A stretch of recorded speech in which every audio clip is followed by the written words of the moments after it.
Ever since the Phillies cut Andrew McCutchen loose a couple days ago, a lot of talk about him potentially coming back to Pittsburgh. And one of the factors that gets cited a lot in these discussions and debates is selling tickets. He'd sell tickets. He'd bring people to PNC Park. Really? Good morning to you. Good Friday morning. I'm Dejan Kovacevic of DK Pittsburgh Sports. This is Daily Shot of Pirates. Comes your way bright and early every weekday.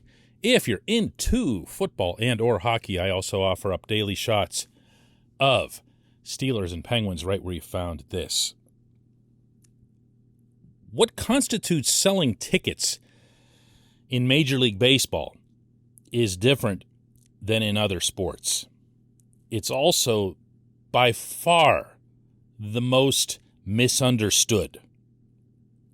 When people see, for example, that the stadium is, I don't know, maybe a little bit more filled than usual, they'll point to a winning streak or something that happened the night before. Or even, I hear this one a lot, the weather. Like, it's a beautiful night.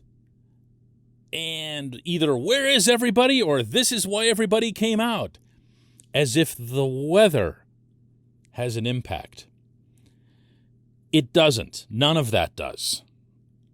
I'm not telling you this myself. I'm sharing this with you based on years of speaking with sports executives at the highest level, whose business it is to know these things and to put them into practice. The most misunderstood, to use that term again, concept in all of sports attendance is game day walk-ups, game day sales. These things hardly exist. If you have a game day sale, meaning from sunrise to first pitch, that exceeds 1,000, it is considered to be extraordinary. If you see lines at the ticket windows on the day that the team is playing, it is considered to be extraordinary. It does not happen. I'm not talking about the Pirates here. I'm not even just talking about baseball. Game day sales are very, very rare. The reason I think that we talk about them a lot is that we will remember, and I remember myself, my dad was real big on this sort of thing, actually. Just having that spontaneous moment where we say, hey, I know, let's go to the ball game. And then we just pile into the car and, walk up to the window, and it's that much more exciting. And when we do it, it's memorable. It doesn't mean that it's common. It's just not. The overwhelming majority, and I'm talking 99 point whatever percent of ticket sales are season tickets, group, advance sales. When a team has a winning streak or a losing streak, the impact isn't felt, and I've been told this by so many people, for 2 or 3 weeks, because they'll get excited about how the team is playing and they'll say, hey, let's look at the next available date on our calendar. Oh, here's one.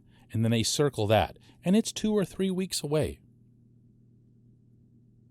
And by that time, the winning streak could have turned into a losing streak, and we'll all be puzzled as to why all these people are here. You know what I mean? What's this have to do with Kutch? Plain and simple, what people think sells tickets is not what sells tickets. This portion of Daily Shot of Pirates is brought to you by North Shore Tavern, home of Steak on a Stone, home of one of the city's best sports bar environments between NST and Mike's Beer Bar right next door, their companion ventures. In addition to the great menus, the unbelievable selection of craft beers that are available in both establishments, you get some of the nicest people, and we're lucky to have gotten to know them. Head on down to North Shore Tavern. Yes, they're open. Of course they're open. year-round. It's not a baseball thing. Directly across Federal Street from PNC Park. What actually sells tickets? Well, I'm not going to overthink this one. And I'm, again, going to lean on years of having to speak with these executives as part of my job. It's winning. That's it. That's it. That's what does it. If Andrew McCutchen were to come to Pittsburgh and assist in the process of winning, and there were to be some confidence in that regard. Look at his season that he just had in Philadelphia, 27 homers, 80 RBIs. Yeah, it was a .222 batting average, but all that stuff is in the past, and he had a .334 on-base percentage because of 80 walks, so he's still a productive player. And he probably will still be one at age 35, maybe into age 36, depending on how he's utilized and how he's protected, and if he can get back to hitting right-handed pitching the way he used to. What will that mean for tickets? Well, you'll have people say that they'll feel better about the Pirates or nutting or whatever else because they brought back Kutch. Yay, they righted a wrong, as if that was a wrong. All the trade got was Brian Reynolds. But it would come with that feel. It would be with that vibe. And maybe you would legitimately have some people say, okay, maybe nutting isn't, the ultimate cartoon villain in all of professional sports, if not society, and I'm going to at least throw him a mulligan because they brought back Kutch, and I love Kutch, and there's that. How much of an impact is that at the gate? Being real here now. Being real, not listening to Bill from Blawnox on the radio. Being real. It's not much. But, let's say the Pirates get off to a good start in April. And don't laugh, because in their 101-loss season they had just now, they actually had a pretty fun April, if you'll recall. Game over 500 when they beat the Kansas City Royals, who came here at the time with the best record in the majors. 12-11, and they had a bunch of dramatic comebacks, remember? And there were people saying at the time, and you know who you are if you're one of them, I'm really starting to like this team. Hey, what if everybody was wrong? Whatever. And you get a little bit wound up. And the buzz flips almost instantly from this team is going to be a complete catastrophe to, hey, this could be fun. It wasn't realistic. I knew it wasn't realistic. I'm sure you and everybody else who would have thought that way at the time, who got a little excited, knew it wasn't realistic. But we fall for it every single time. And I'm saying that in a positive sense, not in a critical way. Because ultimately, we want our favorite team, whichever team that might be, to win. We want it to be true. When we see something good, we want to believe in it. That sells tickets. That's it. That's it. Yes, it's a beautiful ballpark. Yes, it's a great experience. And all that other sappy stuff, and in particular, sappy stuff that applies to Pittsburgh. PNC Park is a great place to see a sporting event. Downtown Pittsburgh is a beautiful place to be, to look at. But winning is what sells the tickets.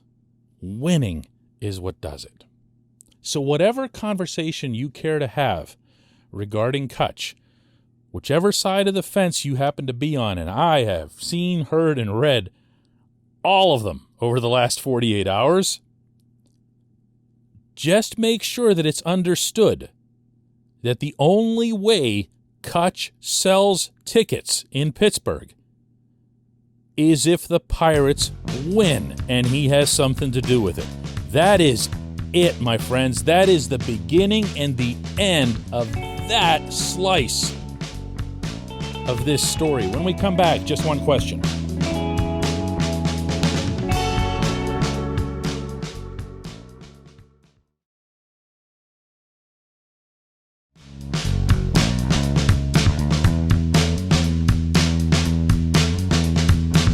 Welcome back. It's time for just one question, and that comes today from JD, who asks, talking about prospects on your Thursday podcast, and it seems like Miguel Yajure had dropped off the radar. My memory says there was real excitement about him in that trade, and now there's no mention at all. Did I miss a major injury? Did he stink out the joint in Indy?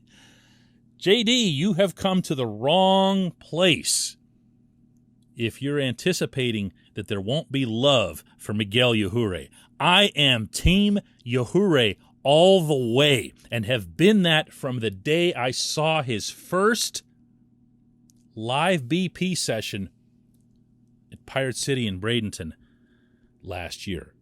The guy has the best off-speed stuff at any level of the system.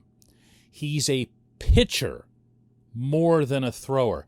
I love guys like this, even when they don't have major league velocity. Remember Darío Agrazal? This guy was my dude when he was with the Pirates. Couldn't put a fastball past even a number 8 hitter in a lineup, but had everything else going on and didn't sweat and was just dropping his hooks in and his sliders and pitching in the dirt when he felt comfortable doing that or that he needed to. Loved watching him. Told him that. He didn't even know a whole lot of English, but he knew what I was talking about. This is my kind of pitcher. I will never apologize for that. So Yajure very much fits that category. Yajure, to me, didn't belong on the list that I was coming up with yesterday as to which prospects will make the Pirates. That was the question in 2022, because I don't see Yajure that way. To me, Yajure would have been in Pittsburgh all year long if he hadn't gotten hurt. And that answers your second part of the question, which is, did I miss a major injury? Yajure was shut down because of an elbow issue. They let him just gradually, slowly come back, but surely come back. And they were fortunate, and so was he, that it didn't require a surgical procedure. He was able to come back and pitch in the majors. People in baseball will tell you that there's such value to that. I was mentioning it yesterday in regards to Roansy Contreras pitching in the Arizona Fall League. Actually, that was a couple days ago on this show, where it means so much to the pitcher to finish the season off the shelf rather than on it, because then they don't have to enter the following season or their winter workouts or anything like that with any kind of doubts in their minds. This is one of the reasons they were so stubborn about shoving JT Brubaker out there again and again and again, even though he just kept giving up home runs and home runs and home runs, because they needed to get him stretched out. They needed to get him confident that the issues that he had in 2019 weren't going to be carrying over. There's value to this. They will all tell you they want to finish the season on the mound. Well, Yajure did that. He came up to Pittsburgh and he got hit. Remember? In September when he came up, and he openly acknowledged afterward he didn't have anywhere near his best stuff, but he was happy to finish the season on the mound. Now you go into 2022 clean. You go to Bradenton with I would think, a very realistic chance to make this rotation. I'd think it would be a disappointment if he doesn't. And you just pitch as if there never was an injury. It's a completely clean slate. So, no, he did not fall off of my radar, JD. But, boy, am I glad you brought it up so that I could Straighten that out. I appreciate the question. I appreciate everybody listening to Daily Shot of Pirates. Let's do another one on Monday.